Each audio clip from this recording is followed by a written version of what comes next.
Muito bom dia, boa tarde, boa noite. A gente está começando mais um episódio do Sessão Brainstorming, mais uma tempestade de ideias aqui com vocês. Hoje eu tenho mais um convidado aqui para ter uma conversa bem legal. A gente vai falar sobre ideologia, algumas questões nesse sentido. O meu convidado é o Milton. Milton é professor de uma escola técnica aqui de Sinop, né, muito envolvido com o movimento universitário, com a parte acadêmica aqui e vai trocar uma ideia hoje com a gente. Milton, seja muito bem-vindo. É um prazer estar te recebendo aqui nesse episódio.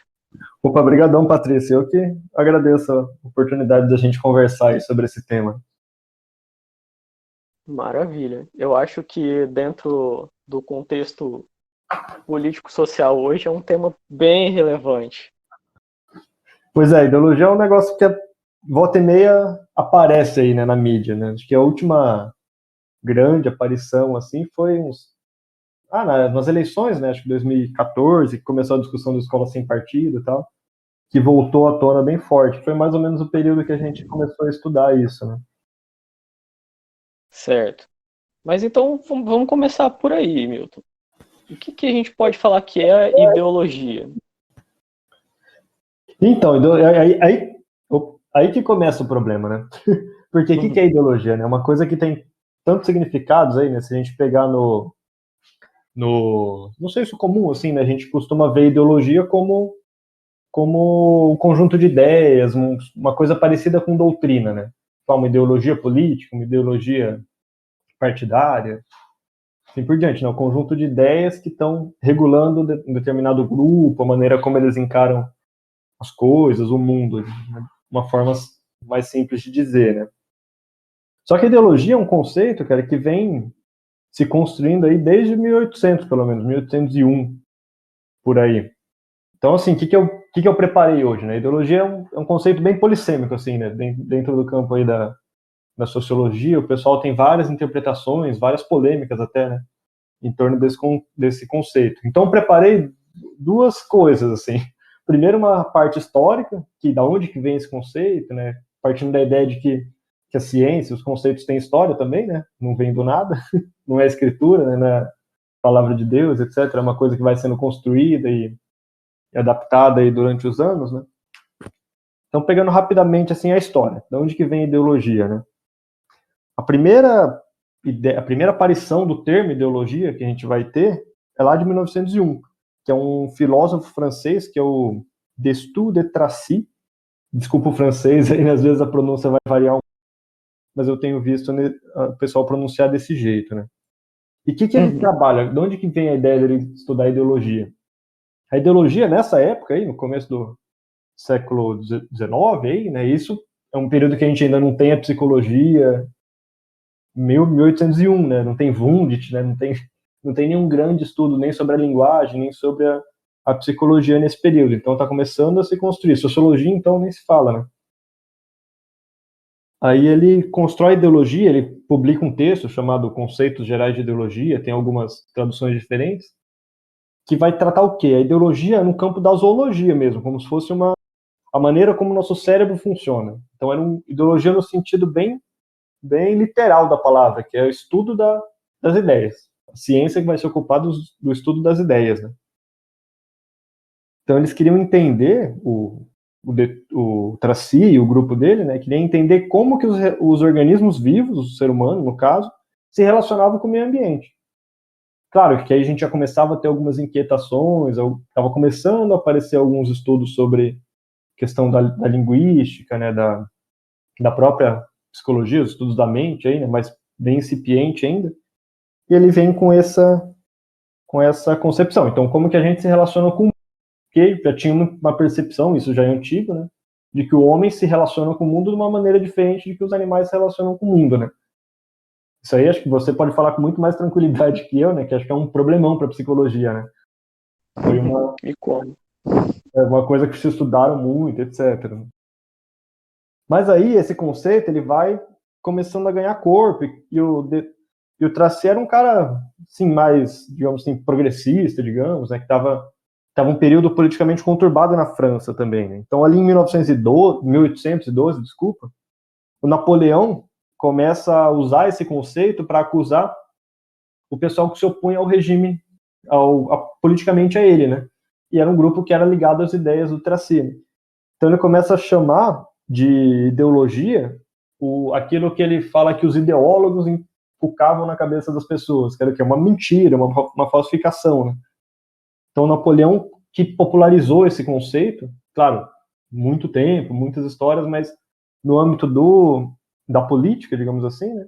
O Napoleão que instituiu esse conceito como essa enganação. A ideologia era aquilo que as pessoas estavam inculcando na cabeça das outras para fragilizar o regime, para se opor a ele nesse sentido, né? Então, serve como uma acusação de mentira. Isso, então, ali nesse período aí entre comecinho do século XIX, né? 1801, 1812, até os anos ali de 1820, ficou essa polêmica em torno dos ideólogos, né? Aqueles que estavam botando mentiras na cabeça das pessoas, né? Uhum. Se tiver alguma pergunta, alguma coisa, pode interromper, Não, fique à vontade. tranquilo, pode ir seguindo aí seu raciocínio, daqui a pouco Tá. eu entro com algumas perguntas, pode ir.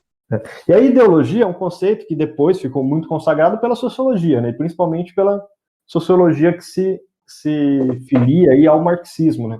Que aí vai ter as polêmicas, se o marxismo é sociologia, se é filosofia, se é crítica da economia política, né?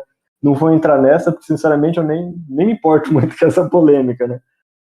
Mas no campo da sociologia, a ideologia ganhou esse destaque, assim, né? Isso até é uma das polêmicas que eu vou falar mais para frente, mas vou continuar com a história aqui para não dar muita confusão, né? Então, o que acontece? Nesse mesmo período, começo do século XIX, ali a gente tem a figura do Marx, que quando a gente fala de história, que a gente fala de ideologia, sociologia, não tem como falar de uma abordagem mais contemporânea aí sem passar por Marx, nem que seja para falar mal, né? Então, em 1946, o Marx... isso é uma polêmica que a gente vai trabalhar até, que é o livro A Ideologia Alemã, que é a grande fonte de referências para trabalhar a ideologia dentro do campo marxista, né? E esse livro tem um problemão, porque Marx nunca publicou esse livro.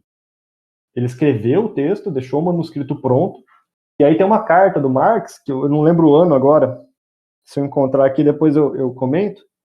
Ele fala que ele não achou nenhum editor que estava disposto a publicar esse livro, e aí ele começou o trabalho de escrever o Capital, que é a grande obra dele. E ele abandonou o livro, esse livro serviu para que eu desenvolvesse, que eu amadurecesse os conceitos que eu precisava para escrever o Capital. Aí ele até fala, assim, então, uma frase que é engraçada, ele fala, vou deixar esse texto para crítica dos ratos. Tanto que quando encontraram o manuscrito, depois, né, na década de 30, ali mais ou menos, de 1930, né, o manuscrito estava todo carcomido, comido de rato mesmo, cheio de cocô, urina de rato, estava quase destruído, né? Marx literalmente abandonou para os ratos, assim, ele não se preocupou mais em publicar o texto, né? E aí o contexto da publicação desse livro é uma questão que a gente já vai chegar. Mas aí o que acontece? Nesse texto da ideologia alemã, o Marx desenvolve alguns elementos, já é um Marx um pouco mais maduro, claro, né? Diferente do Manifesto Comunista, que trata da ideologia de uma maneira bem napoleônica mesmo, né? Para o marxismo vulgar, digamos assim, esse marxismo mais corriqueiro, assim, cartilheiro, que a gente brinca, né? A ideologia é aquilo que a classe dominante inventa para oprimir a classe dominada. É uma maneira bem crua, assim, bem simplista de encarar a ideologia, né? E no texto do Manifesto Comunista, que Marx escreve com 22 anos de idade, né? É um panfleto, né? Pediram um panfleto para Marx e Engels, e eles escreveram um manifesto, não é um livro teórico formulado, é um panfleto político mesmo, né? Eles reivindicam a fundação do Partido Comunista na Alemanha. E lá eles tratam da ideologia nesse sentido, né? Da ideologia ainda no sentido napoleônico, da enganação, né? Aquilo que falseia a realidade e assim por diante. Só que isso é um problema, né? Aí entra num problema filosófico, né? Que a gente tá, o que é ideologia? A ideologia é aquilo que não é a realidade. Ou seja, a ideologia é aquilo que ela não é. Como é que você explica uma coisa por aquilo que ela não é? Você não tem uma explicação positiva ali, né? Você está explicando a coisa pela sua negação, né? Pela negação, nesse sentido. Então, o que acontece ali? Nesse período, então, Marx dos 22 anos até mais ou menos os 40 e poucos anos ali, se eu não estou enganado, ele vai estudando e desenvolvendo melhor a teoria, e nos manuscritos da ideologia alemã, ele começa a formular de uma maneira melhor. Ele vai reivindicar que lá na Alemanha do século XIX, você tinha uma maneira própria de pensar, que refletia as relações que as pessoas estabeleciam com o seu modo de vida, com a natureza do Estado, e com o capitalismo que estava se construindo ali, que já estava, na verdade, já estava em processo mais avançado de construção, no século XIX, né? Vai ser a primeira etapa da Revolução Industrial, assim por diante. Então ele começa a dar uma forma mais científica para a coisa, né? Então não, começa a ter uma definição mais estruturada. Só que ele não publica esse texto. Esse texto fica lá para os ratos, né, para a crítica dos ratos. E aí lá em 1930, olha o problema disso, né? Pensa, é o principal texto sobre ideologia que a gente tem dentro do campo do marxismo, texto clássico, né, digamos assim, e grandes nomes, tipo Lenin, Trotsky, boa parte dos revolucionários, por exemplo, russos, né, que fizeram a Revolução Russa, o Rosa Luxemburgo, que foi importante na luta contra o fascismo, né, na Alemanha, no começo do século XX e tal, esse pessoal não teve acesso a esse texto. Então, todas as elaborações dos marxistas até praticamente a metade do século XX não tiveram contato com a ideologia alemã. Ou seja, não tiveram contato com o momento mais maduro de Marx sobre o entendimento que ele tinha sobre a ideologia. Claro que no Capital ele desenvolve o funcionamento disso, mas ele não trabalha a ideologia no Capital, não é um tema presente ali, né?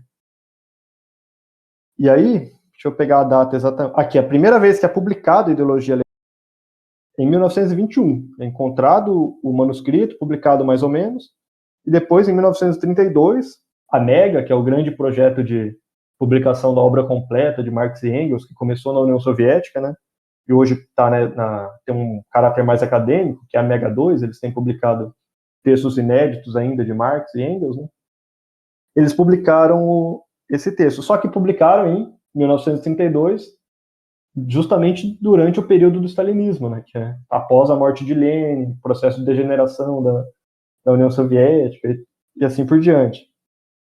Então, o que acontece? Ali eles cunham um termo que é consagrado, que falando em marxismo a gente associa, que é materialismo histórico dialético. Só que que seria o materialismo histórico dialético? Teoria geral da história, digamos assim, uma maneira como a história se funciona e, de certa forma, é o entendimento de que o capitalismo vai levar para o socialismo, por exemplo, que o capitalismo vai criar as próprias condições para a sua destruição, né? Dentro do marxismo não está de todo errado, mas essa noção nunca existiu nos textos de Marx, nem na ideologia alemã.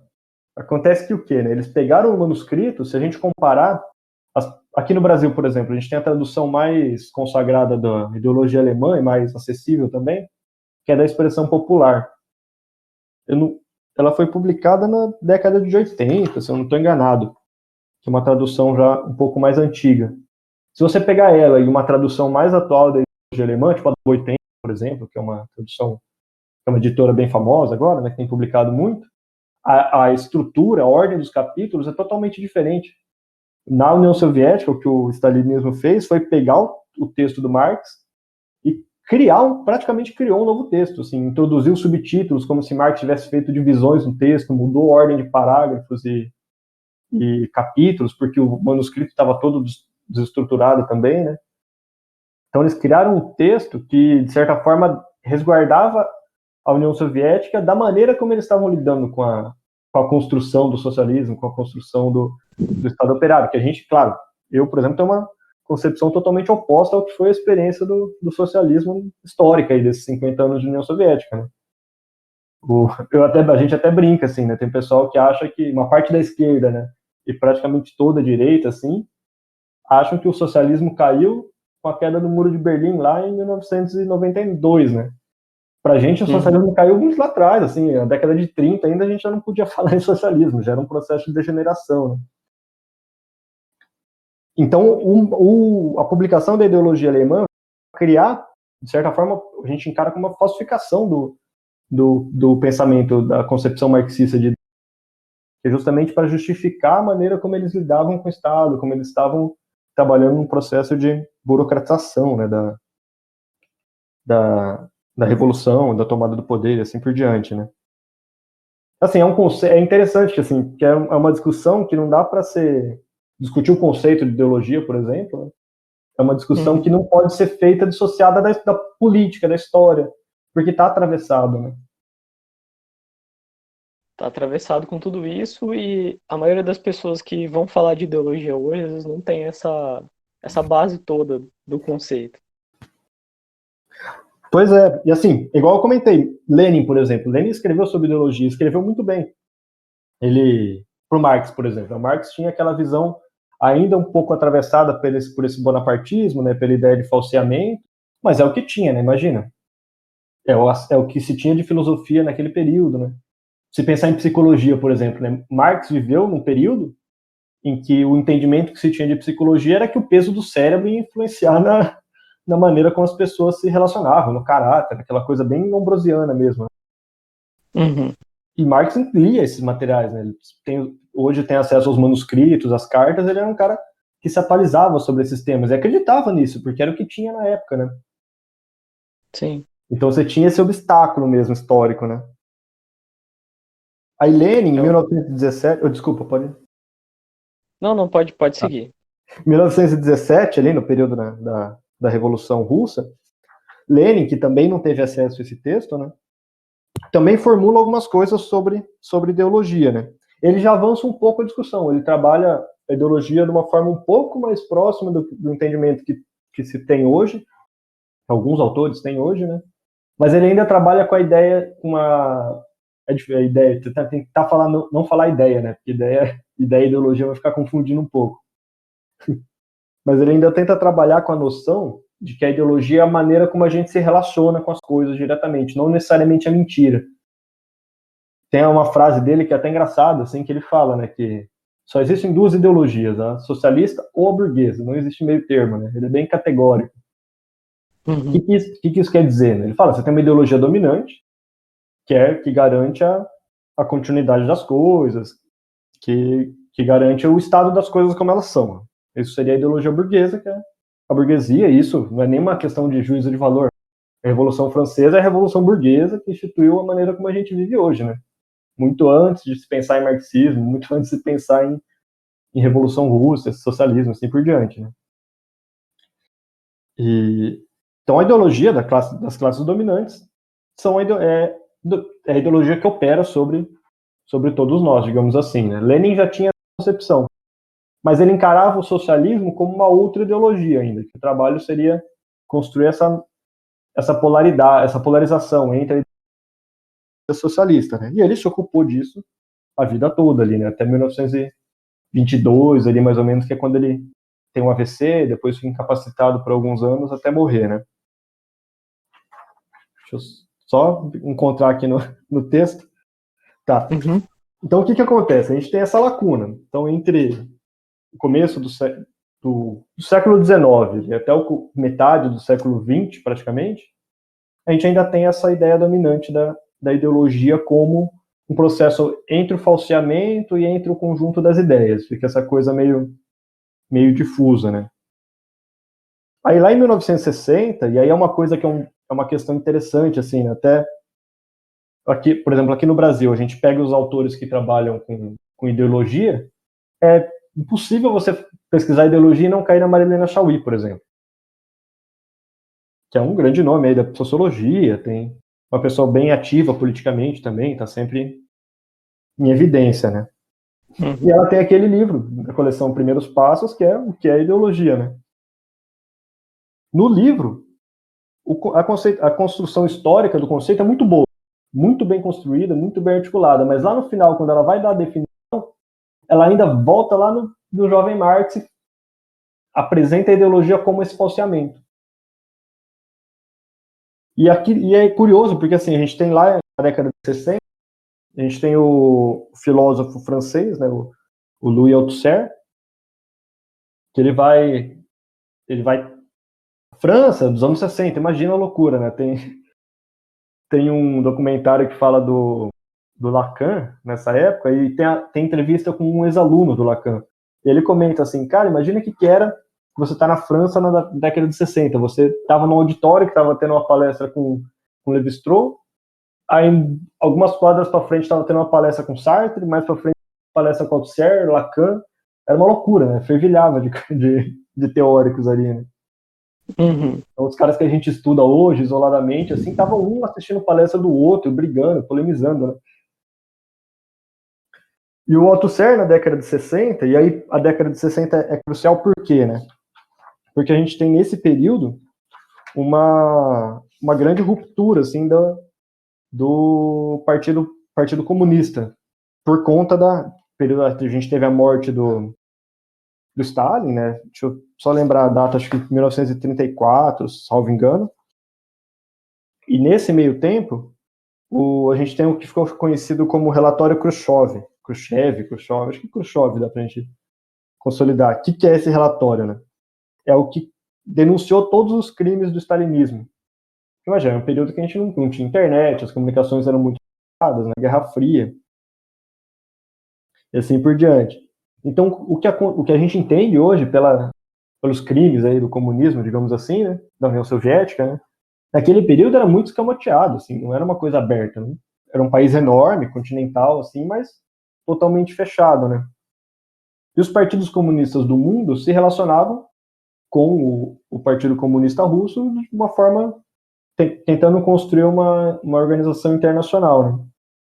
Com a publicação do relatório Khrushchev, ele vai denunciando ponto a ponto, assim, tem disponível na internet, se eu não estou enganado, tem até o áudio disponível, ele ficou 8 horas lendo o relatório no Congresso do Partido, né? E ele denuncia passo a passo todas as falsificações, as execuções, perseguições e assim por diante, né? Isso aí cria uma polêmica no mundo inteiro, assim, é o período que aqui no Brasil o Partido Comunista Brasileiro racha, que a gente tem a fundação do partido do PCB, a gente tem a manutenção do PCB, que é o partido do Moriarty, por exemplo, né? E o PCdoB, que sai do PCB, reivindicando ainda a União Soviética, falando que o Khrushchev era um mentiroso, um caluniador, etc. Né? E na França foi a mesma coisa, né? Na França, os teóricos que a gente trabalha, Althusser, Péchet e alguns outros, até o Sartre, nesse período, polemiza com o Partido Comunista, né? Até antes ele já tinha polemizado, você tem um grande racha. E o Althusser, nesse período, ele publica um texto que é...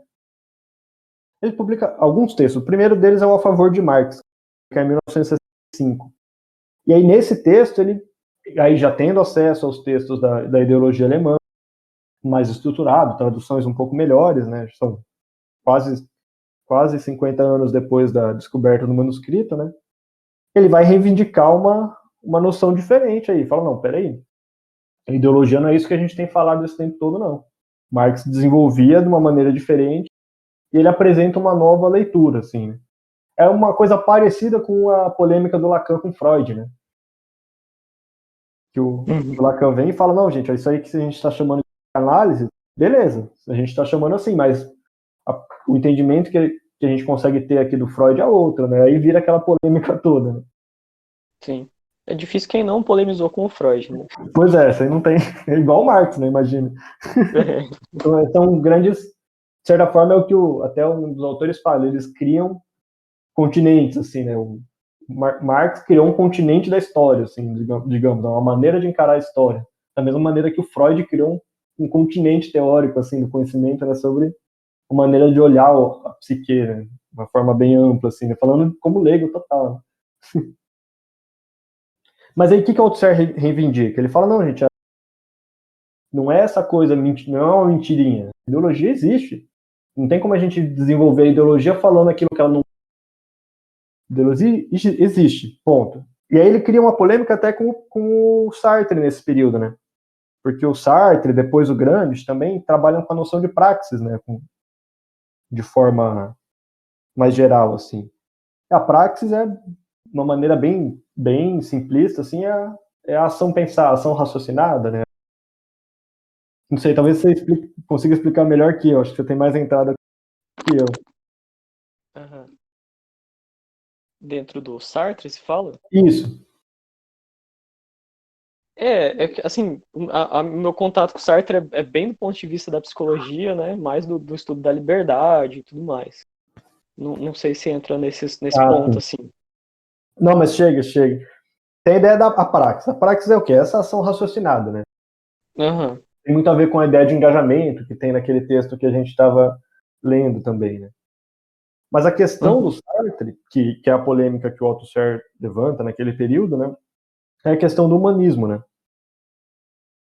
O Sartre o texto sartrano é muito marcado pela ideia do homem, né? O homem é condenado a ser livre. Sim, como Essa centro de tudo, né? Isso, é o centro de tudo. A categoria do homem, do humano, né, é um problema porque, de certa forma, ela não dá conta, segundo, claro, né, uma vertente aí do marxismo, ela não dá conta das condições imediatas de existência desse sujeito, né? Por exemplo, o homem, mas que Uhum. homem é esse? É o operário, é o gari, é o burguês, é o empresário? Quem que é esse homem, né? Sim. Funciona igual em todos os homens, né? Aí o outro Uhum. pode.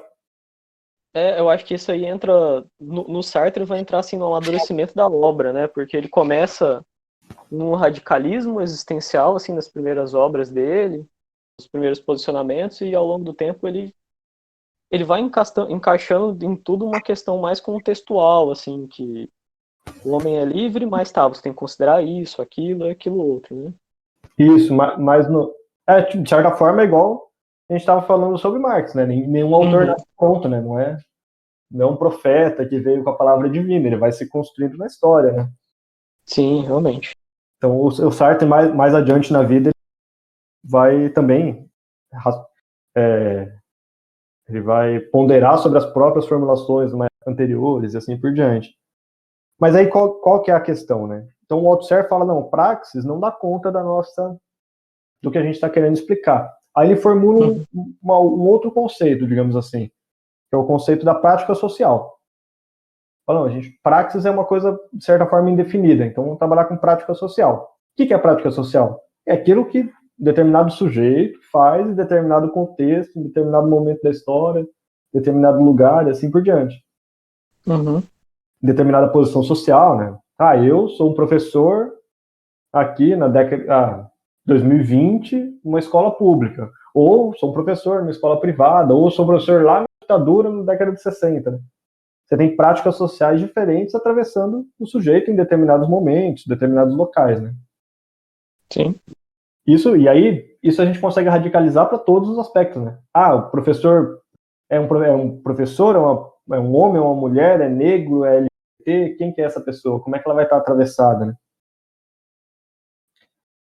Aí a gente começa a construir a ideia de condições de produção. E aí, tá dando um balão aqui, mas a gente está falando de ideologia ainda. Né? Como que funciona daí Sim. nesse sentido, né? A grande questão, no caso, então, é que a ideologia tem a ver imediatamente com a maneira como a gente se relaciona com o mundo. Mas não é uma coisa direta. A ideologia ela não é o falseamento da realidade, mas essa realidade também não existe de uma forma simples, assim, como se a gente pudesse ter acesso a ela. O real sentido das coisas, o real das nossas relações, tá lá, mas a gente não consegue se relacionar diretamente, por quê? Porque somos sujeitos de linguagem. Né? É um exercício que eu brinco até, mas que é interessante, assim, é a divisão do sujeito para o indivíduo, né? Aquela ruptura, né? O Althusser, daí, todo o desenvolvimento do Althusser é um livrinho, ele tem um outro livro depois, que na verdade, é um artigo que virou livro, né? Chama Ideologia e Aparelhos Ideológicos de Estado. Né? Aí são apontamentos para a construção de uma teoria geral das ideologias, é o subtítulo. O que ele Uhum. quer trabalhar? Ele vai diferenciar, primeiro, a ideologia como essa coisa grande, daí ele até trabalha com ideologia, né? E as ideologias como esses conjuntos de ideias, doutrinas, etc. Ele não exclui essa concepção mais corriqueira, né? Não vou nem usar senso comum, porque senso comum também é uma coisa meio pejorativa, né? Não está necessariamente errado. As ideologias estão aí, né? Sindical, religiosa, partidária, assim por diante. Mas a ideologia, que é essa coisa que permite que a gente se relacione e se relacione com o mundo, né? É um problemão, assim. É uma coisa que a gente vai construindo, e, igual a gente comentou, né? Não é que seja um conceito difícil, complexo, mas ele exige que a gente atravesse um monte de caminhos para chegar nele. A história, a política, né? Esses elementos. E aí eu vou até ler uma citação porque é muito muito direta, assim. Acho que ela vai ajudar a gente a entender um pouco isso. Que o Althusser, aí nesse texto, né, Ideologia para Ideológicos de Estado, ele vai falar, o que é ideologia? Ele vai falar, o que é representado na ideologia não é um sistema das relações reais que regem a existência dos indivíduos, mas a relação imaginária desses indivíduos com as relações reais em que vivem. É meio confuso, né? Como assim relações imaginárias? Relações quer dizer, né? Aí a maneira mais fácil que eu encontrei para explicar isso, me parece bem visual, é a gente pensar na microfonia. A gente pega o microfone, põe na frente da caixa de som, dá aquele ruído absurdo, né? Aquele agudo, etc. Acho que a gente não consegue fazer aqui no rádio, mas já deve ter passado na vida, né? Sim, sim.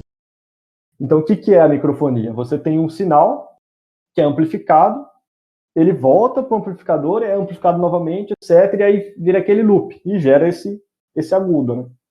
Essa, de certa forma, é como se fosse um sistema que entra em feedback eterno e não funciona, porque ele está se autoestimulando, né? Então, isso é microfonia. A ideologia, a maneira como eu tenho buscado explicar, é o que evita que a gente que a gente entre numa microfonia, de certa forma. Imagina, eu sou professor. Eu não sou licenciado, formei em administração, curso de bacharelado. Durante a graduação me envolvi com projetos de educação, etc. E virei professor, acabei caindo nessa vida aí, digamos, né? Uhum. Mas o que acontece? Quando eu estou lá dando aula, eu entro na sala e dou aula. Uma aula é melhor, outra aula é pior, na minha avaliação, na avaliação dos alunos, etc. Mas eu estou dando aula. Só que quando eu entro na sala, eu já sei como me comportar como professor. Eu me comporto diferente na sala de aula do que na sala dos professores, do que em casa, do que aqui conversando contigo, do que no bar, etc.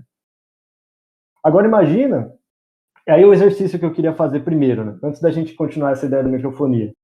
O exercício que eu faço é assim, vamos tentar fechar o olho e imaginar uma coisa dentro de nós que seja só nossa, que não veio de lugar nenhum, que não é resultado de nenhuma interação que a gente teve durante a vida, que não tem a ver com os nossos pais, que não tem a ver com o lugar que a gente nasceu, que não tem a ver com o ano e a história do momento que a gente nasceu. Uma coisa que é só nossa, o eu fundamental, o indivíduo, né? Aquela coisa que é indivisível, não pode ser relacionada com o outro. Eu tento fazer esse exercício e não consigo encontrar nada, não sei se... Não tem como mesmo. Então, né? Aí a ideologia é justamente o que escamotear esse processo, que é o que eu estava brincando com a microfonia, né? Imagina se toda vez que eu entrasse em sala, eu tivesse que lembrar, eu estou aqui na frente porque eu sou um professor, e eles estão ali na frente porque eles são os meus alunos. E aí eu vou me comportar dessa maneira porque eu estou aqui numa escola pública e eu respondo, eu me apresento aqui como o Estado, ou me apresento aqui como o representante da instituição privada, que é uma empresa, que tem que se preocupar com determinadas coisas, etc, etc, etc. Imagina, é impossível fazer isso, né? Sim. A gente entraria nessa microfonia, a gente entraria nesse eterno, ficaria lá o LED do HD aceso, nunca ia apagar e a gente nunca ia fazer nada. E o que é isso? Pode falar. Eu achei até interessante, porque na psicologia a gente tem uns conceitos da psicologia social que vão ser bem semelhantes.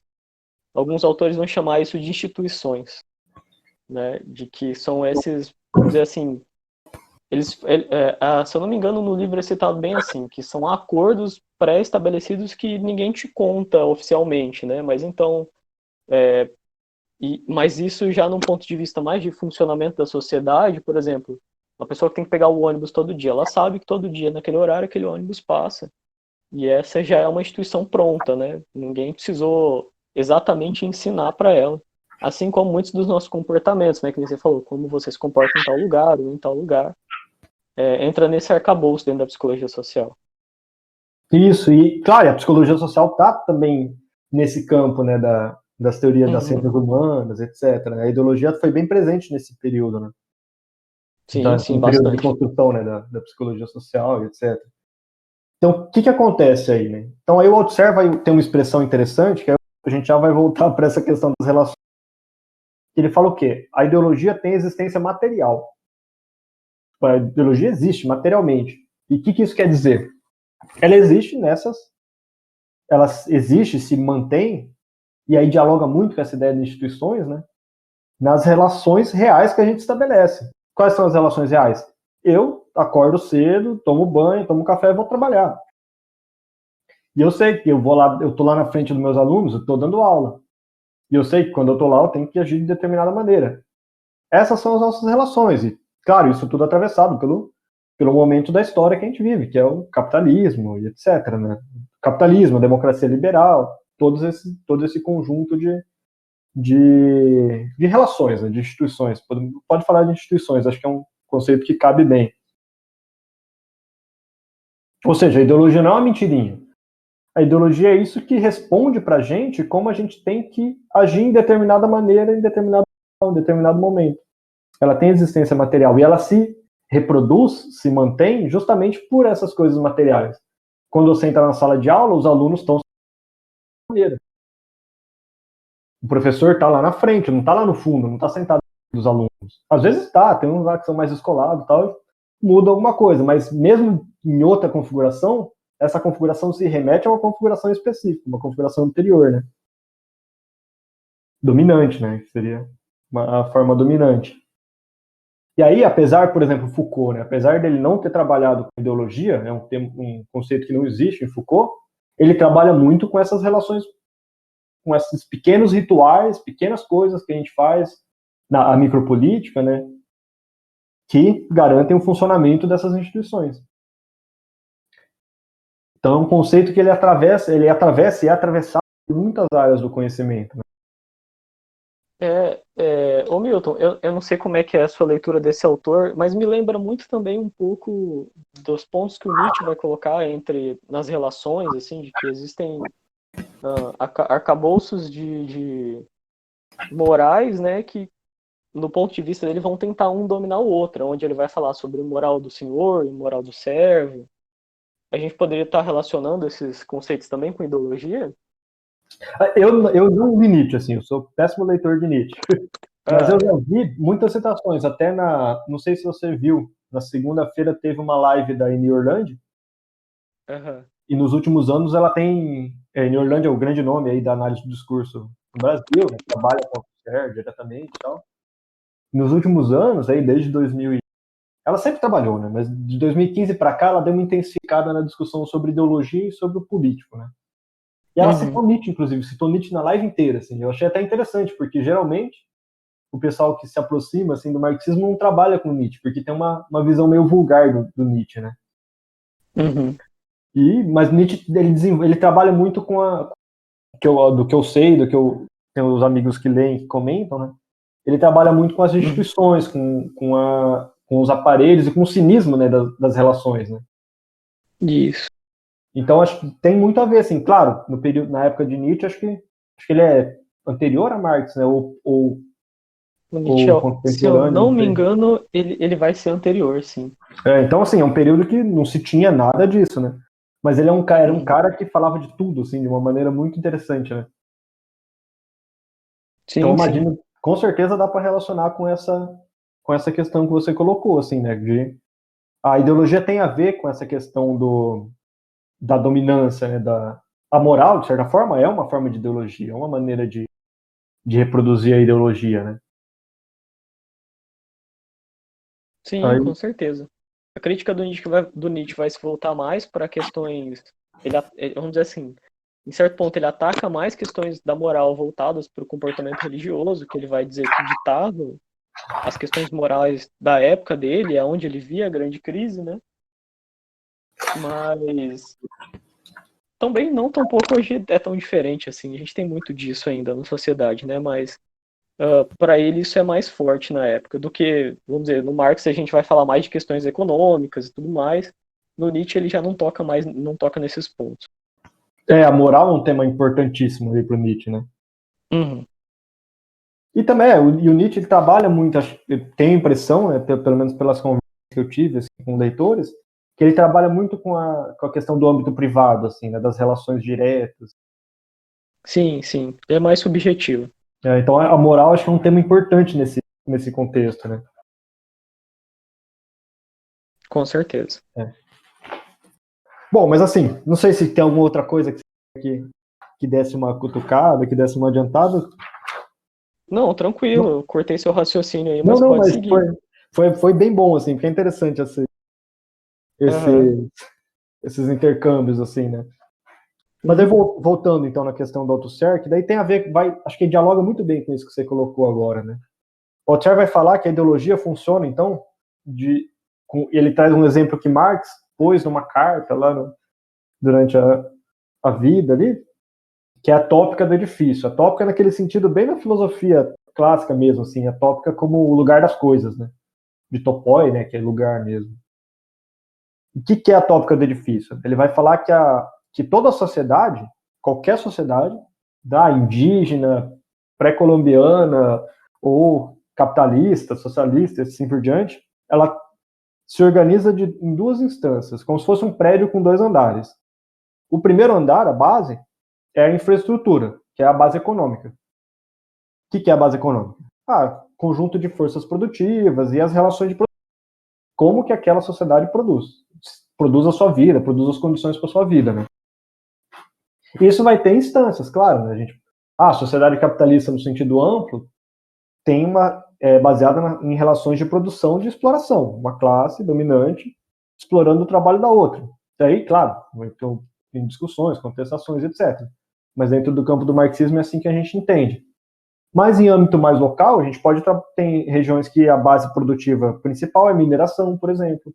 Outras vai trabalhar com pesca, produção, indústria, artesanato, assim por diante.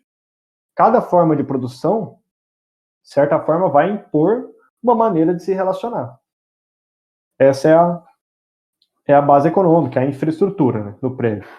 E o andar superior desse prédio é o que o Althusser chamou de superestrutura.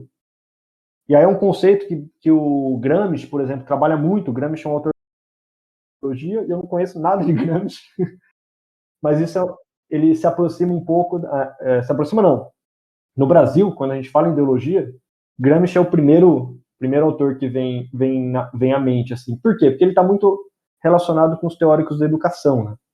E aí isso é um problema que a gente vai chegar, volta lá naquela questão da Chauí, né?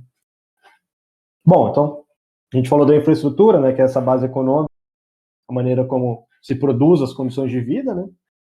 E aí Uhum. tem a superestrutura, que é esse segundo andar da nossa construção aí, que é representado pelas instituições, né, como você falou, pelos aparelhos de Estado, de aparelhos ideológicos de Estado, como o Althusser vai dizer, né? E o que são esses aparelhos ideológicos? É um conjunto de instituições mesmo, de organizações privadas, na maioria das vezes, né, que se Sim. encarregam da reprodução da ideologia. E, claro, da moral e assim por diante, de todos os conjuntos de práticas sociais que garantem o funcionamento da sociedade como ela é, né? Porque o capitalismo não é a primeira forma de organização social e existe há muito pouco tempo, né? A gente tem aí 300, se a gente quiser alargar um pouco, 400 anos de capitalismo.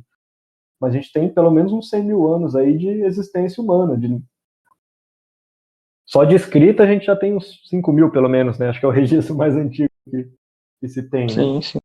Então a gente se relacionou de muitas maneiras durante todo esse tempo e a mais recente é o capitalismo. Na verdade, a mais recente foi a tentativa lá do socialismo que não engatou, né?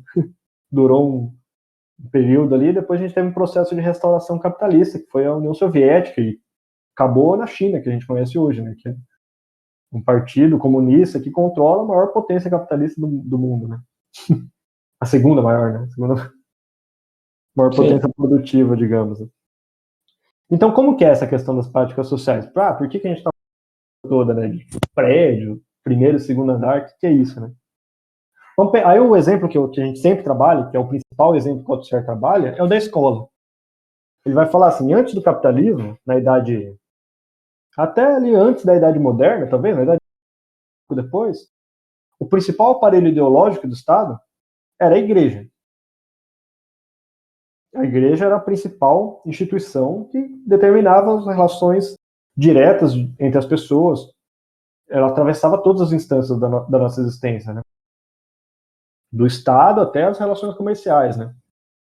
O que marca assim o fim da idade da Idade Média, da Idade Antiga, digamos assim, pro início da Idade Moderna, que é a idade do capitalismo, é a ideia do sujeito de direito, que é o indivíduo, né? Esse indivíduo que não existe, né? Essa coisa que a gente estava tentando procurar e não encontra, mas é essa coisa que tem a sua individualidade, que tem a vida privada. Né? E aí a gente estava falando Sim. como o confessionário marca isso, né? Que antes do confessionário Deus via tudo, Deus julgava tudo, né? Com a introdução do confessionário, você escolhe quais pecados você vai confessar. Então Uhum. você cria uma diferença entre a instância do privado e do coletivo, do público, né? E essas instituições, esses aparelhos vão entrar justamente nessa relação. Como que funciona isso? A gente deu um balão aqui, mas vamos voltar para as instituições, né? Sim. Essas instituições, a moral, essas ideologias, elas não vêm do nada, a gente não nasce com elas, né? A gente, em tese, nasce com nada, talvez, né? Com muito pouca coisa, assim, né? Mas os outros já nascem com um monte de projeções, com um monte de antecipações sobre nós, né?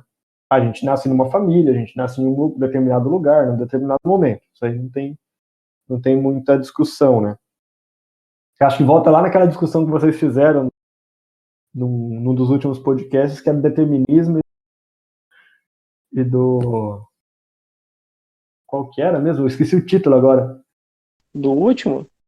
Não foi do último, mas foi um recente, que era uma discussão sobre determinismo e Ah, não, isso foi uma aula que eu uma postei. aula. Era liberdade, acho que era liberdade e determinismo. Isso. É essa questão, tipo, a gente nasceu determinado, a gente nasceu com coisa já, a gente nasceu sem nada, como que é isso, né? Uhum. Que liberdade que a gente tem para se relacionar a partir disso, né? E aí a Sim, sim. ideologia, ela, de certa forma, o entendimento ruim o entendimento ruim, assim, da ideologia, né, vulgar, né, pode empurrar a gente para esse determinismo, falar, em determinado local, numa determinada ilha, eu vou ser aquilo pro resto da vida, tá escrita a minha história. Não é tão simples assim Sim. também, né? A gente se Uhum. relaciona na vida, né? Que aí é aquela frase famosa lá que nem é exatamente essa frase, mas que o Sartre fala, eu sou aquilo que eu faço daquilo que me fizeram, né? Isso. Eu acho que aí entra um equívoco muito comum hoje quando se fala de ideologia e de questões assim que determinam alguma coisa, né? Quando o pessoal vai fazer uma discussão sobre o determinismo da violência, por exemplo, ou do crime, né? Então,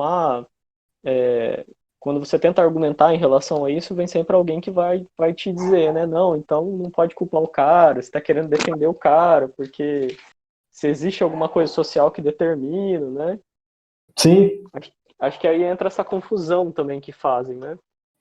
nesse caso, a discussão do crime é interessante, porque é uma faca de dois gumes, né? O Uhum. cara agiu de determinada maneira porque ele nasceu numa determinada condição, vive numa condição precária, etc, e isso levou ele a fazer isso, né? Aí, por outro lado, pode falar, não, o cara já nasceu errado, já, já nasceu torto, né? Então, não Uhum. é tão simples, assim, o sujeito age, ele existe, ele não age totalmente livre, mas ele também não está totalmente inscrito. A gente se relaciona com o mundo, né? Mas a gente se relaciona a partir de toda uma história, a gente existe numa história, né? E aí por quê? Eu acho que, e assim, até relacionando com a frase que você citou do que você faz, daquilo que te fizeram, né, do Sartre, eu acho que é exatamente isso, né? Você nasce ali naquele contexto, é lançado, como ele vai dizer, e aí você tem alguma coisa a fazer a respeito disso, e o que você faz é feito novamente por outras pessoas e alguma coisa, na percepção que o contexto vai ter, e é um ciclo de influências, né? Sim, justamente, acho que é o elemento, aí, fazendo um braço aí na discussão, né, mas acho que é interessante isso. O elemento Uhum, da liberdade aí, acho que tem a ver justamente com as condições que a gente vai construindo para ler a nossa própria condição no mundo, né? isso. Porque, ninguém reclama de um cara, um filho de uma família rica, tradicional, que nasce, vive, cresce e segue o rumo que já estava escrito, digamos assim, para ele. Não é um problema. Uhum, Não é uma questão, mas uma pessoa que nasce lá na quebrada, numa favela, vive uma vida lascada, assim, cheia de dificuldades, etc. Em algum momento essa pessoa, de certa forma, se desvia, tem algum problema se envolve com crime, ou às vezes não tem nem opção de se envolver. E aí, esse é um problema social. Mas os dois, de certa forma, agiram de acordo com as condições que foram apresentadas para eles, né? Ah, um Sim. tá certo e outro tá errado? Sei lá. Claro, Uhum. a discussão do direito, crime é crime, a gente não é essa questão. Ninguém tá defendendo o bandido e assim por diante. Mas justamente a noção de sujeito que a gente vai trabalhar tem a ver com isso, né? Às Sim, vezes, com certeza. aquele filho da família tradicional, rico, etc., é tão alienado quanto qualquer outro. Alienado no sentido bem vulgar, assim, da coisa. Eu até evito essa noção de alienado porque é a noção de... Ah, aí é o ponto principal da ideologia. A gente já vai chegar nisso aí, mas saber e não saber, né? Sim, Mas aí tranquilo. que tá. Voltar para a escola, então. Por que a gente estava Aham. falando do confessionário? Porque a gente estava falando da escola e da igreja, né? Isso. Como que é isso? Na idade, até a Idade Média, e a igreja era a principal instituição, o principal aparelho ideológico do Estado. Ela que, de certa forma, ditava as regras, de uma maneira simples, assim, né? Ditava as regras, dava os indícios. Quando você tinha igual a gente estava falando, professor, a gente chega na sala de aula e, para dar aula, eu tenho que responder um monte de perguntas, né? Como que eu vou me Sim. comportar, quem que são esses aí que estão me olhando, etc, etc. Na Idade Média, quem respondia essas perguntas, né, era a igreja, era a ideologia religiosa que ia se construindo ali, né? Com a Idade Moderna, com a fundação do indivíduo, bem, né, a gente tem na República de Weimar, né, que era a Alemanha até o período de Marx mesmo, assim, acho que Marx vive mais ou menos essa transição entre o século XVIII e XIX. A Alemanha não era Sim. um país ainda, eram os reinos germânicos, né? A gente tinha 39 agrupamentos que iam assim desde cidade-estados até principados, reinos, era uma loucura. A gente ainda tinha uma estrutura monárquica na Alemanha. A Alemanha era um país extremamente atrasado, né, nesse contexto. Só que a Alemanha, ao mesmo tempo, algumas regiões começam a se industrializar rápido, acompanhando Uhum. ali o processo da Inglaterra e da França, né? No primeiro período ali da Revolução Industrial, né? Que era uma região que tinha muito ferro, muitos minérios, né? Então tem um processo de industrialização rápido. E o fato de ter um monte de reinos, cada reino usava um tipo de medida diferente, né? Porque tinha aquela relação que a monarquia definia, né? O pé, a medida de um pé, de uma jarda, nas medidas do governante e tal. Ainda tinha um pouco disso. E tinha muitos dialetos, muitas línguas diferentes. E nessa transição do século XVII, do XVIII para o XIX, a gente tem a República de Weimar, que é o período do Otto von Bismarck, que é aquele grande nome que é o unificador da Alemanha, né?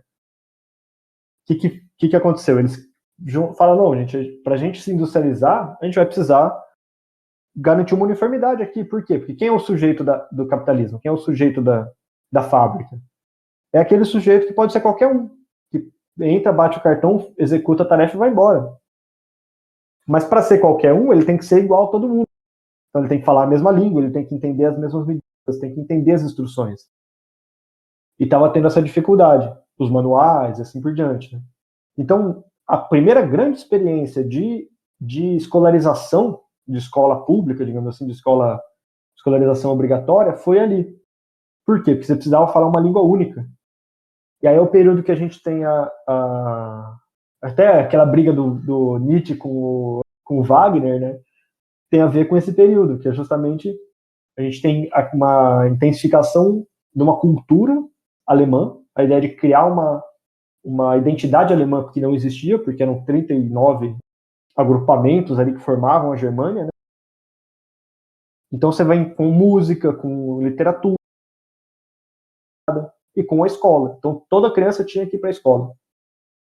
É o primeiro momento que a gente tem a escolarização obrigatória, que é uma escolarização fábrica, uma coisa de fábrica, né? Todo mundo tem que ir, Uhum. senta aqui, tá, fila, etc, etc, etc. Por quê? Porque a gente precisa de uma língua única, a gente precisa de um conjunto de normas, de regras que sejam mais ou menos inteligíveis, né, para todo mundo. Aí o Althusser vai falar que a escola, na Idade Moderna, passa a ser o aparelho ideológico do Estado fundamental, dominante, né? Dominante, é a expressão que ele usa, dominante. Por quê? Porque aí ele até tem uma Eu vou ver até se eu tenho ela aqui recortada, porque ela é incrível, assim. Não, depois eu procuro, se eu encontrar aqui na folha. O que ele vai falar? Ele usa a expressão interessante que é o quê? Ela tem a audiência exclusiva e obrigatória de todas as crianças, de todas as classes sociais, justamente no seu período mais sensível, que é o período ali da primeira, segunda infância, acho que é, né? Pré-adolescência, assim por diante, né? Que é onde a gente está mais suscetível a aprender coisas novas, a aprender um conjunto de regras, assim por diante. Então, vai ficar, hoje aqui no Brasil, por exemplo, na escola, a gente fica, considerando que a gente vai até o ensino médio, a gente vai ficar 12 anos na escola. E são os 12 anos mais sensíveis da nossa formação. Então, ali na escola, a gente vai aprender a se relacionar com um conjunto de conhecimentos, que o Althusser chama de conhecimentos práticos, né? Matemática, língua, as línguas, né? Por exemplo, aqui no Brasil, a gente vai aprender matemática, português, inglês agora, recentemente, né?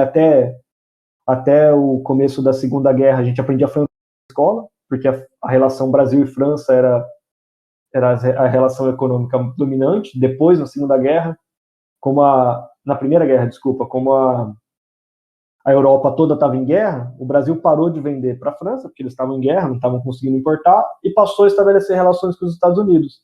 E aí, nesse período, a gente passa a introduzir o inglês como segunda língua na educação, né?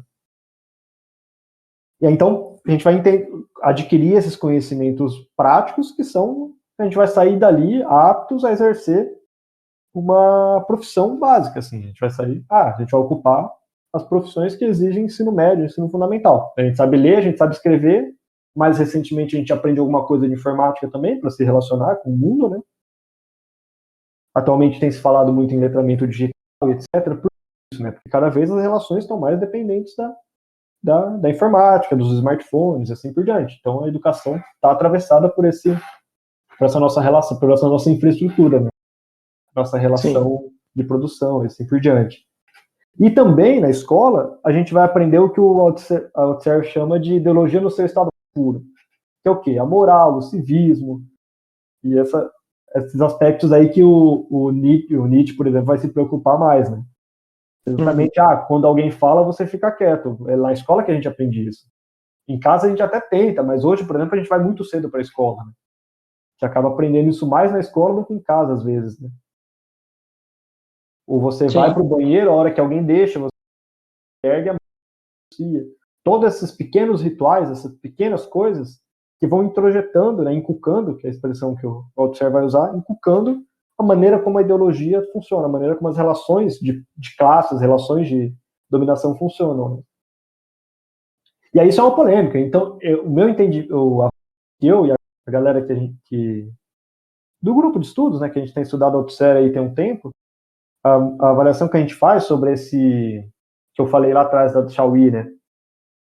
Chauí e Gramsci, né? Porque no Brasil trabalha muito com Gramsci, com a ideologia de Gramsci e do jovem Marx. Por quê? Porque quem trabalha ideologia geralmente é o pessoal ligado às ciências sociais, à educação, no sentido amplo, né? E Althusser ele é muito crítico ao processo de educação. Para Althusser, a educação, a escola, é um dos aparelhos que garante o bom funcionamento do capitalismo, ou de qualquer outro sistema social, né? Hoje a gente tem capitalismo só, né? O comunismo que a gente tem aí é um espantalho, né? Uma coisa de frangalho já, mais capitalista que o capitalismo até, né? De certa forma. E então quando o Althusser fala isso, é uma questão muito polêmica e difícil de trabalhar, assim. E é dito e feito, assim, você pega... Eu vi vários vídeos, assim, do dia que a gente comentou de gravar esse podcast, né? Eu fui retomando alguns vídeos sobre... E aí, por sorte, saíram outros vídeos, né? O Mauriazzi gravou um vídeo falando sobre ideologia, o Zé Paulo Neto, que é um grande marxista brasileiro, assim, um cara importante, gravou um vídeo para a semana de aniversário do Marx, que a Boitempo organizou um seminário online. Ele fala de ideologia o vídeo inteiro, um vídeo de 1h30, fala diretamente, ele cita até uma nomenclatura, um conceito, ele fala do conceito althusseriano, mas ele não fala de Althusser em momento nenhum, ele não trabalha com Althusser. A Chauí fala de ideologia, não fala de OutSer. Ano passado foi lançado um livro que chama para tentar dar um balanço, um balanço assim dos conceitos. Aí eu comprei o livro, fiquei curioso, falei, vamos ver se está trabalhando. Não tem a menor citação ao OutSer. E assim por diante, assim, ninguém trabalha com OutSer aqui. Porque o pessoal tem esse receio, né? Porque a gente tem de certa forma, aí uma questão que eu falo, assim, que é até um pouco polêmica, assim, da briga, né? Que a gente tem uma presença forte do Paulo Freire na educação, da ideia de educação libertadora, e que a educação é uma maneira de libertar os sujeitos, né, da dominação, etc, etc.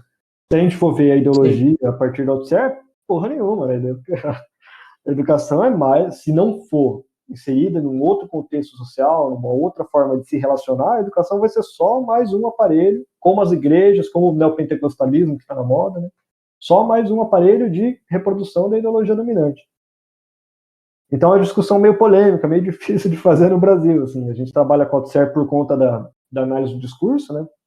Na verdade, antes um pouco, a gente começou a ler o OutSer por conta de alguns estudos sobre a educação, e aí a gente conheceu o Zizek, que a gente estresse da filosofia, né, que a galera tira uma onda, né?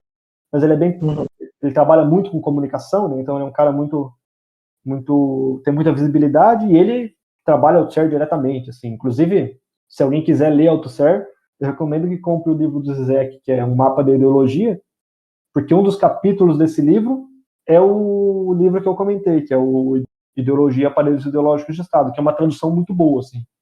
Se você comprar esse livro individualmente, essa tradução desse livro, que está dentro desse livro do Zizek, é muito boa, vale muito a pena trabalhar com ele, né?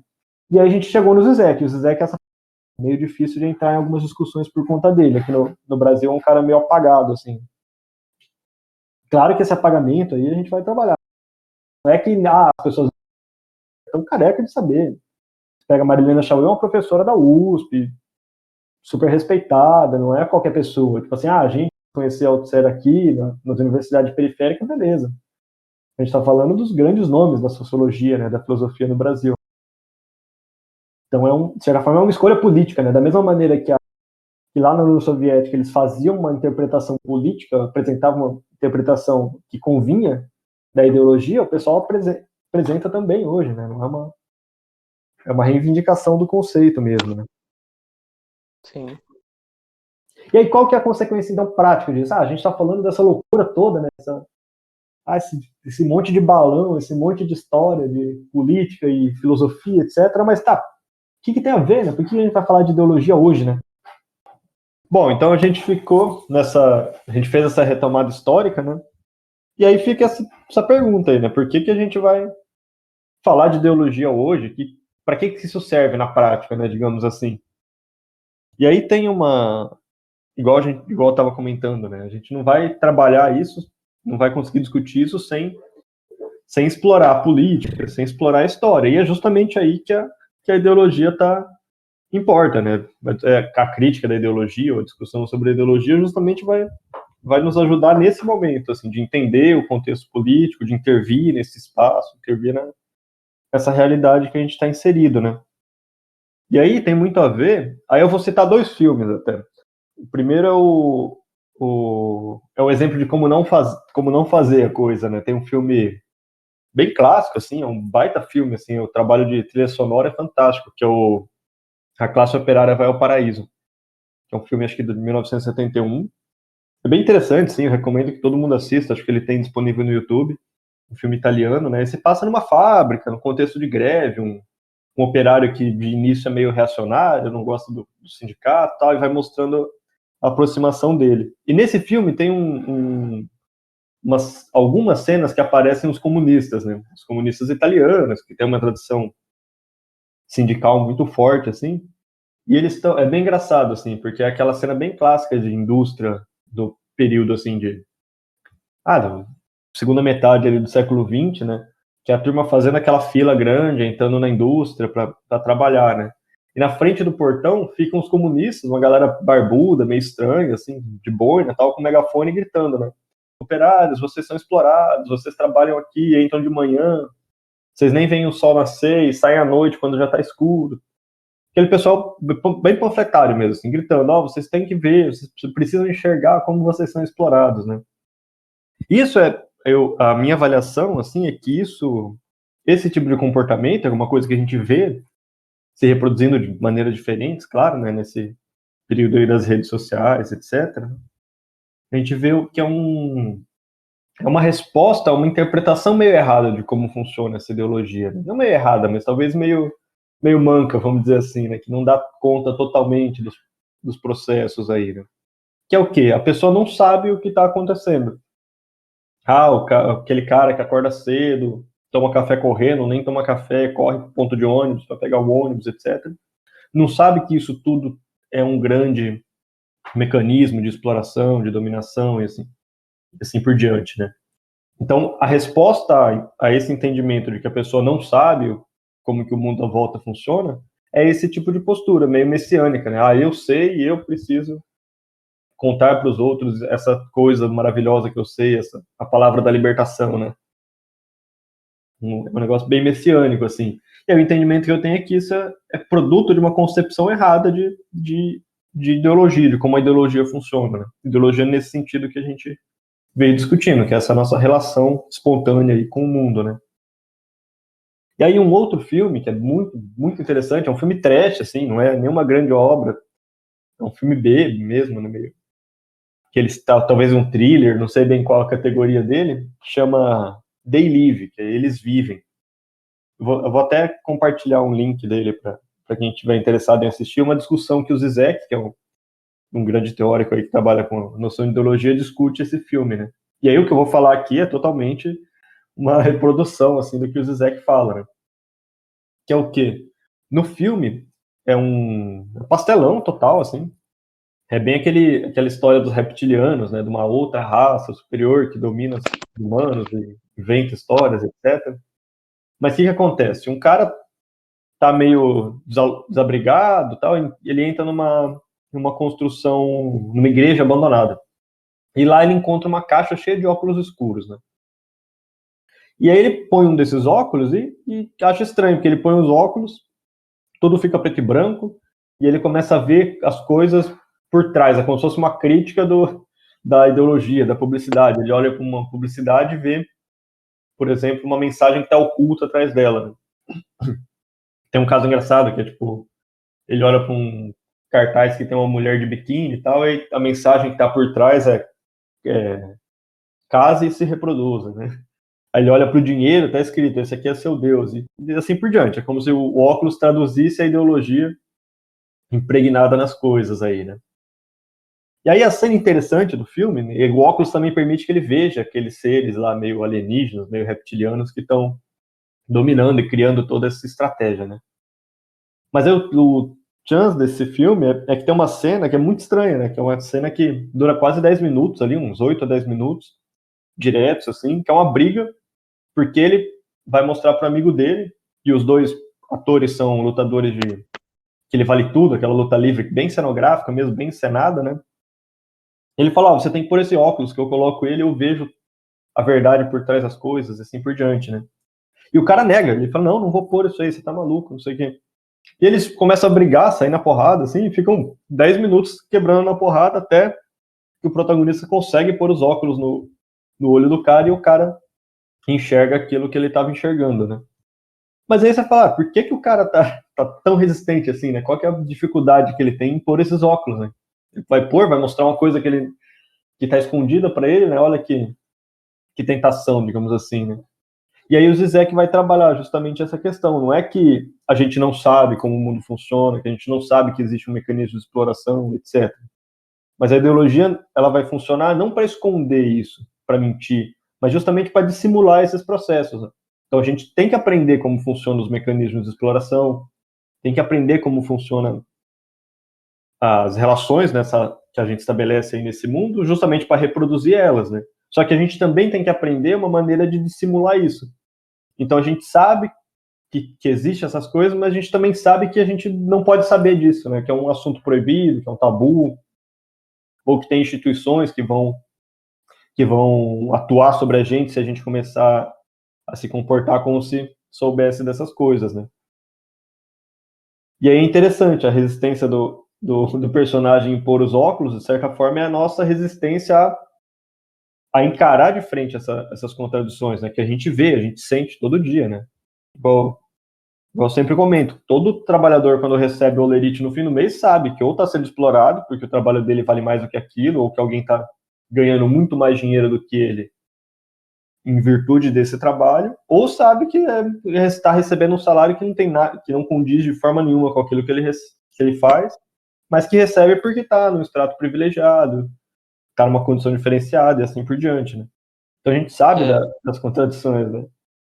Sim, até me veio uma coisa à mente aqui agora, Milton, que é uma questão alimentar, que hoje a gente vê a galera falar muito, acho que eu entro até junto nesse grupo aí, que todo mundo tem dó de todos os animais imaginários que você possa ver num vídeo na internet, mas pouca gente consegue se desprender do consumo de carne, né? Então, o vídeo da vaquinha jogando bola, todo mundo acha muito legal, mas ninguém quer parar de comer só picanha no final de semana, né? Sim, tem esses processos aí que estão atravessados. O veganismo é uma questão bem curiosa mesmo até, né? Eu, por exemplo, não como carne, assim, mas nunca me reivindiquei vegano, né? Uma outra Uhum. perspectiva. Mas é curioso que, como tem esse funcionamento, até dentro do veganismo, tem umas respostas meio automáticas, assim, que eu fico, gente, calma aí, né? Não é tão simples, né? Por exemplo, Sim. falam de exploração animal, de sofrimento animal, e existe, claro, né? A gente sabe como que é uma loucura a indústria de pecuária, a produção de carne, né? Nem a produção de carne, né? Uma indústria de proteína animal, né? Como se fosse uma Uhum. coisa isolada, a proteína se produz sozinha, né? Mas o pessoal, mas aí quando você fala, mas e aí, e a exploração do trabalho, por exemplo, as empresas que que tem vários processos trabalhistas que lidam mal com seus empregados, assim por diante, né? Aí uma resposta que eu Uhum. vi muito, assim, nos grupos, é uma coisa que eu fico até meio assustado, fala, não, o humano pode se defender, né?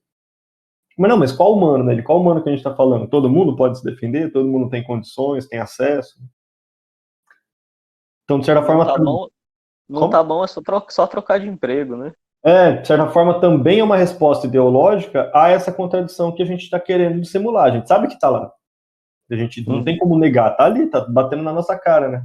Só que a gente vai criando a ideologia mesmo, vai criando esses artifícios, essas fugas, essas saídas, para que a gente dissimule. Mas tá lá, a gente sabe, né? E essa é a principal ponto, assim, que o Zizek bate muito em cima. Ele vai falar justamente, não é que ele usa o exemplo de Cristo, né, na cruz, quando ele fala, né, perdoai-vos, Pai, eles não sabem o que fazem, né? O Zizek fala, não, eles sabem exatamente o que fazem, mas eles fazem assim mesmo, né? A gente sabe como funciona o mundo. É o exemplo que a gente trabalhou lá da escola, né? A gente passa 12 anos na escola para aprender um monte de regras, um monte de instituições, né? Que são essas coisas não necessariamente ditas, que vão preparar a gente para lidar com o mundo que a gente vai encontrar aí no dia a dia, né? Uhum.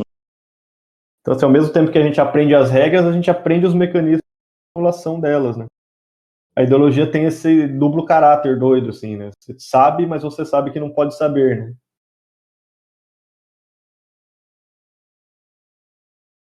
Certo, Milton. Ah, e atualmente, assim, você acha que como que a sociedade age com o indivíduo que começa a, por exemplo, tentar questionar essas situações aí da ideologia? Eu acho que tem essa imagem, justamente essa imagem da briga, né, que a gente estava Uhum. discutindo aqui, né? Uma coisa que, igual comentar, todo mundo sabe. Então, está sempre atravessado. Só um parênteses aqui, eu não lembro se a parte da escola foi antes dessa nossa fala. Então, eu acho que não, foi mais pro final, também não Foi entrou. mais? Então dá para entrar um pouco na questão da escola, Dá, porque é uma escola sem partido, assim. dá sim. Tá, vou retomar ali. Vamos lá. Bom, acho que essa imagem da briga é interessante para a gente visualizar isso, né? Por quê? Porque acho que um exemplo que a gente pode trabalhar é o próprio Escola Sem Partido, assim, né? A gente analisou a gente começou uma análise desse projeto e de dois textos, né? Um texto do Escola Sem Partido mesmo, que é um dos integrantes do MBL que propôs, né? Eu não me lembro o nome dele agora, mas fácil encontrar aí, tem milhões de textos dele. E um outro texto que era da presidente da Associação dos Professores, do Sindicato dos Professores de São Paulo, a POSP, né?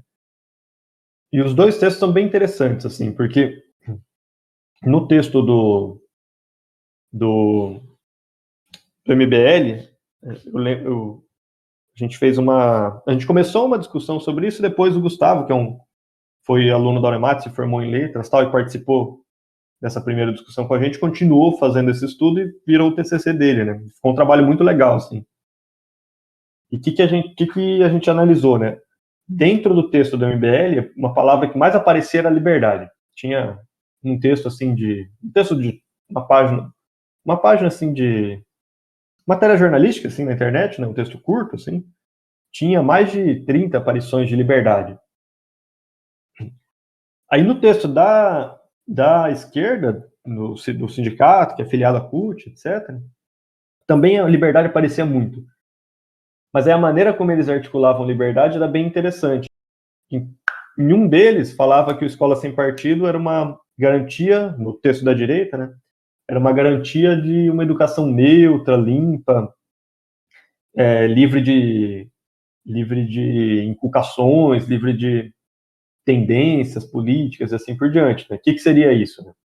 Aquilo que o Althusser vai falar lá, né? Os saberes práticos, a matemática, as linguagens, agora a computação, o mínimo que você precisa para sair dali e desempenhar o papel que você tem que desempenhar na sociedade. Né?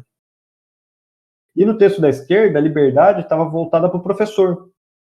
É interessante, não falava do aluno, mas falava da liberdade do professor produzir sujeitos livre-pensantes, que é bem atravessado pela noção, pela concepção de educação do Paulo Freire, né, do freirianismo, que é essa ideia da educação libertadora, né, da escola como um espaço de construção de liberdade. Mas o que a gente achou interessante é que justamente os dois textos fogem dessa questão maior que é, afinal, quem que é responsável pela inculcação na escola, né? Os dois jogavam para uma questão individual, uma questão bem liberal mesmo, assim, né? Da questão do indivíduo, o indivíduo aluno, livre da doutrinação do professor, ou o indivíduo professor livre da perseguição daqueles pais e alunos que querem incriminar ele por ser de esquerda, por ter uma atuação política, assim por diante, né? Mas nenhum dos dois textos encarava a coisa meio de frente, que é justamente o papel da escola dentro de uma determinada sociedade, né? Que é garantir a reprodução dessas condições de produção, essas condições de relacionamento que a gente estabelece aqui, né? E aí a própria questão da ideologia é interessante nesse contexto, é igual a questão da ideologia de gênero, né? Tanto a ideologia de gênero quanto a educação ideológica entra no sentido de uma ideia de enganação, de falseamento, de contrapor uma coisa que é natural, que é dada, que funciona aí há muito tempo, né?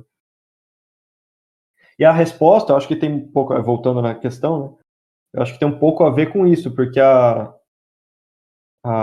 essa resposta mais... a gente está sempre fugindo de polêmica, por exemplo, né? A gente está querendo evitar ou está respondendo meio violentamente a isso. Por quê, né? Que o Zizek fala uma frase até que é interessante, que discute um pouco com a questão do sartrenismo aí, né? Da liberdade, né? Ele fala, não, a liberdade machuca, a liberdade dói, né?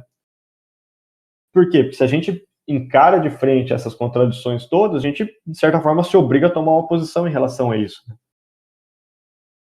Vai ter a ver com engajamento, por exemplo, né? Que é um conceito sartreano, né? Você tá vendo a coisa acontecer, tá vendo na sua frente o problema, e aí, você vai fazer o quê, né? Qual que vai ser a escolha que você vai tomar frente à situação, né?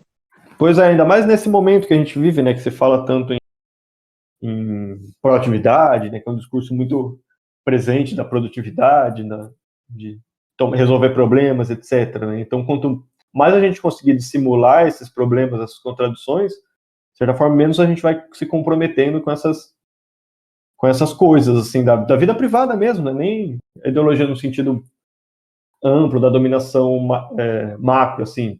Pode ser nas pequenas relações ali mesmo, né? Uhum. Tudo se relaciona, né? Tá tudo muito atravessado, assim, né? Porque, Uhum. claro, a ideologia tá em todo o espaço, assim. Tem uma frase que o Zizek usa muito naquele texto, o mapa da ideologia, não existe espaço vazio. Todo Uhum. espaço tem que ser preenchido, né?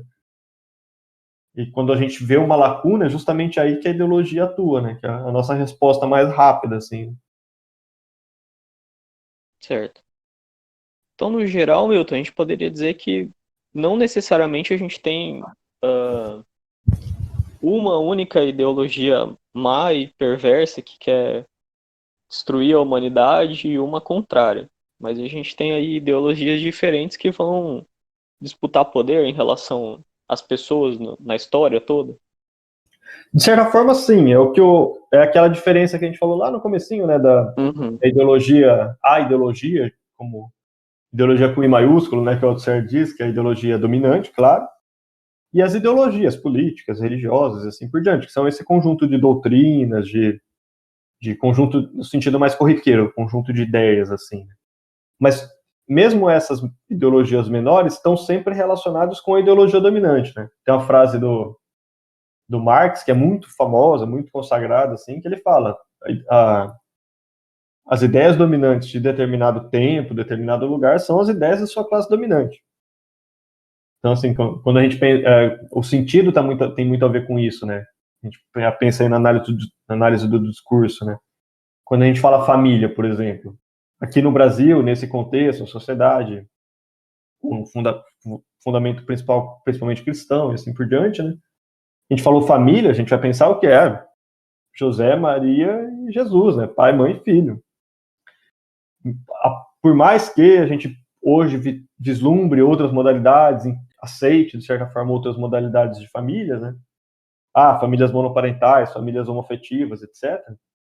A gente ainda tem esse referencial dominante do que é família. Por quê? Porque é, de certa forma, um referencial que está relacionado com o nosso modelo vigente, nosso modelo dominante, né? Nesse sentido. Mas claro que é aquele exemplo que o, que o Marx traz lá no prefácio de Contribuição para a Crítica da Economia Política, que é o livro que depois virou o Capital, né? Que ele vai falar que em um determinado momento, as relações de produção, a maneira como a gente produz a vida, produz as riquezas, né, se desenvolvem até certo ponto que as instituições, os aparelhos, né, a superestrutura, né, digamos assim, não dá mais conta de intermediar essas relações. E aí isso põe tudo mais ou menos em xeque. Ele usa a expressão que o mundo entra num período de convulsão, de reviravoltas, etc. Né? E, de certa forma, eu e uma parte aí dos marxistas, da esquerda, tem feito uma leitura que o que a gente vive hoje, de certa forma, é um período de acomodação. Por quê? Porque a gente vem de um processo intenso de desenvolvimento tecnológico, de mudança das relações de produção, da maneira como a gente se comunica, né? E aí tem globalização, internet, financiarização e assim por diante, né? Isso tudo impõe uma nova forma de relação na produção, em nível, pelo menos um nível médio, assim, digamos, né? E as instituições que a gente tem estão um pouco atrasadas, né? E é o que eu comento, né? Eu sou formado em administração, né? Você fez psicologia, passou pela psicologia organizacional, a gente vê a dificuldade que é lidar com a mudança dentro das organizações, né? Uhum. Então, imagina isso no nível macro, assim, pensar na sociedade inteira, né? Tem que reestruturar sua forma jurídica, reestruturar sua relação com a própria educação, com relação com as leis, com a estrutura, com a maneira de criar e de executar as leis, por exemplo, né?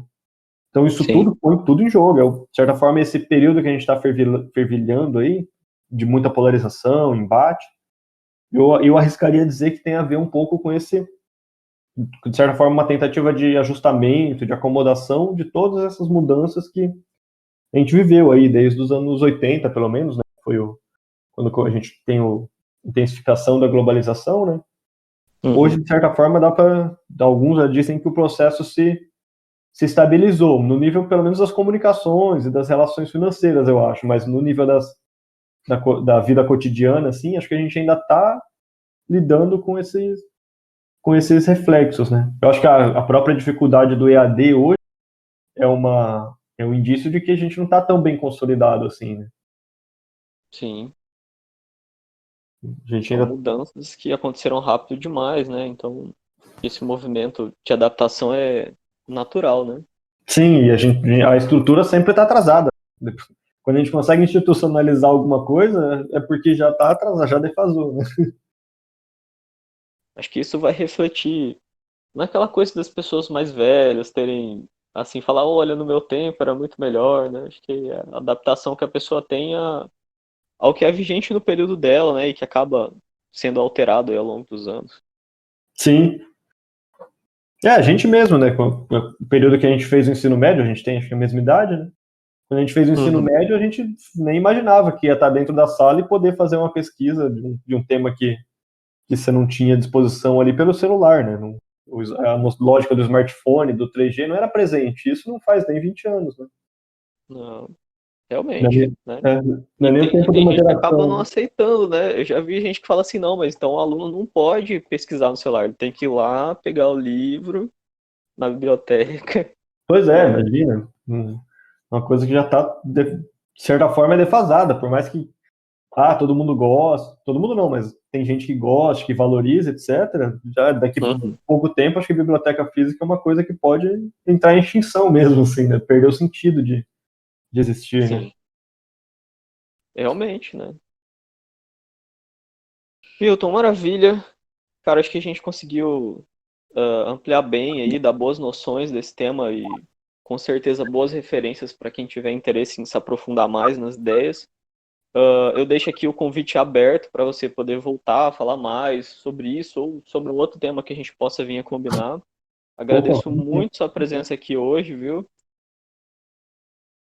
não, eu que agradeço o espaço aí, Patrícia. É sempre bom participar dessas experiências aí de divulgação, de disseminação desses temas, né? Que são os temas tão, às vezes, tão escabrosos assim, mas que não tem nenhum segredo, né? Acho que dá para com um pouquinho de paciência e a gente vai avançando essas coisas.